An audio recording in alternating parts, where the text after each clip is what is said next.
शिक्षिका महोदयः, सर्वे छात्राः, अद्योदयः संस्कृत सप्ताहे दिने सर्वेषां स्वागतमस्ति। वयं सर्वे जानीमः यत् संस्कृत भाषा सर्वेषां प्राचीनतम भाषा अस्ति। संस्कृत भाषा सर्वभाषाणां जननी वर्तते, अतः एव ग्रीवावाणी एवं उच्यते। संस्कृत भाषा सर्वेषां प्रधान भाषा अस्ति। संस्कृत भाषा देवानाम् उच्यते, अतः देववाणी एवं अस्ति। संस्कृत भाषा कति महाग्रन्थाः अस्ति।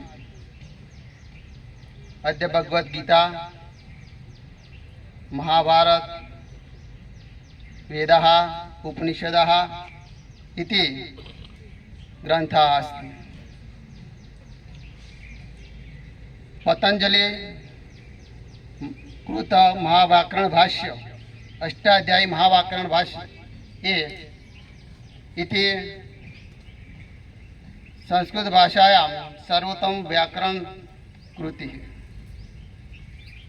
अद्य संस्कृत व्याकरणम् अत्र कोऽपि न उपलभ्यते। महाभारत ग्रन्थः अपि संस्कृत भाषायां महाग्रन्थः अस्ति। लक्षश्लोकपरिमितः अपि ग्रन्थः महाभारतम् अस्ति। इदानीं महाग्रन्थः, महापुस्तकम् अन्यत्र कोऽपि भाषा न उपलभ्यते। एतानि बहुविधानि संस्कृतभाषा विशिष्टानि सन्ति। संस्कृत भाषा सांस्कृतिक भाषा अस्ति। वयं सर्वे संस्कृत भाषा व्यवहारं प्रयोगं कृत्वा संस्कृत भाषा महत्त्वं जानामः। संस्कृत भाषा इति प्रमाणानि संस्कृत भाषा महत्त्वं प्रकटीकरोति। अतः एवम् उच्यते, यद् गीतामस्ति तत् सर्वमस्ति, यद् गीतां नास्ति तत् कुत्रापि नास्ति। एवमेव यत् संस्कृत भाषामस्ति तत् सर्वत्र अस्ति, यत् संस्कृतं नास्ति तत् कुत्रापि नास्ति।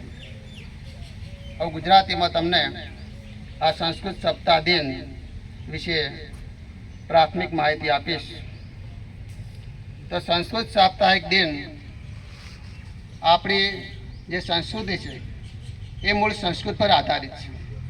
अपना शिष्टाचार, अपना संस्कारों ये बधाना मूलनी अंदर आना पायो मूल संस्कृत भाषा से। संस्कृत भाषा एक गौरवान्वित भाषा है। एनी अंदर नम्रता, शिष्टाचार, संस्कृति भव्यता आ बधा गुणों एनामां रहेला छे, जेटला बीजा कोई भाषामां नथी। बधी ज भाषाओनी उत्पत्ति संस्कृत भाषानी अंदर थयेली छे। वैज्ञानिक, गाणितिक, सांस्कृतिक दृष्टिए पण आ भाषा शुद्ध भाषा छे। कॉम्प्यूटरनी अंदर पण शुद्ध भाषा तरीके सर्वप्रथम गणना संस्कृत भाषानी छे। આવી संस्कृत भाषा मात्र प्राथमिक स्कूलनी अंदर स्कूलनी अंदर माध्यमिक, उच्चतर माध्यमिक कक्षाए ज नहीं, पण जन जन सुधी आ संस्कृत भाषा बोलाय, लोको एनु महत्व समझे। ए माटे राज्य सरकारे नवी शिक्षण नीति 2020 अंतर्गत संस्कृत शिक्षण बोर्ड की रचना करी है। शिक्षण संस्कृत शिक्षण बोर्ड अन्वय માનનીય મુખ્યમંત્રી ભૂપેન્દ્રસિંહ પટેલ સાહેબે સંસ્કૃત પંચકમ એ યોજના સંસ્કૃત પંચકમ યોજના પંચકમ એ અન્વયે સંસ્કૃત સાપ્તાહિક દિનની ઉજવણી કરવાનું નક્કી કરેલ છે.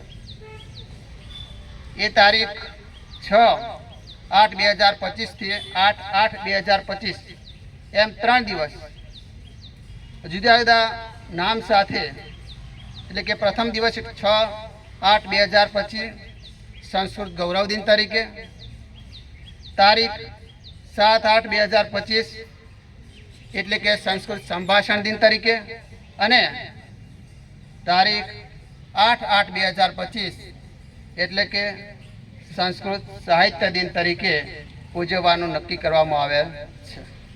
આમ ત્રણેય દિવસે આપણે આપણી શાળાની અંદર, વર્ગની અંદર સંસ્કૃત વિશેના કાર્યક્રમો, પ્રશ્નો, દિનચર્યા વગેરે કરીને આપણે એની ઉજવણી કરવાની છે.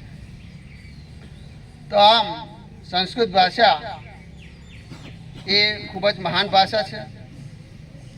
એને આપણે આપણા જીવનની અંદર પણ એના જે મૂલ્યો છે, એના જે વિચારો છે, એને જીવનમાં ઉતારવાના ચોક્કસ પ્રયત્નો કરવા જોઈએ. જો આપણે આપણી સંસ્કૃતિ સાચવીએ છે તો એના પાયામાં રહેલી સંસ્કૃત ભાષાનું ચોક્કસ સંરક્ષણ અને સંવર્ધન કરવું જ પડશે.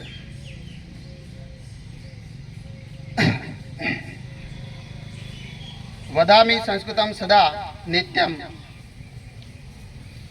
વદામી સંસ્કૃતમ સદા નિત્યમ, પઠામી સંસ્કૃતમ સર્વદા, ધિયામી સંસ્કૃતમ સમ્યક, વંદે સંસ્કૃત માતરમ, વંદે સંસ્કૃત માતરમ, વંદે ભારતમ.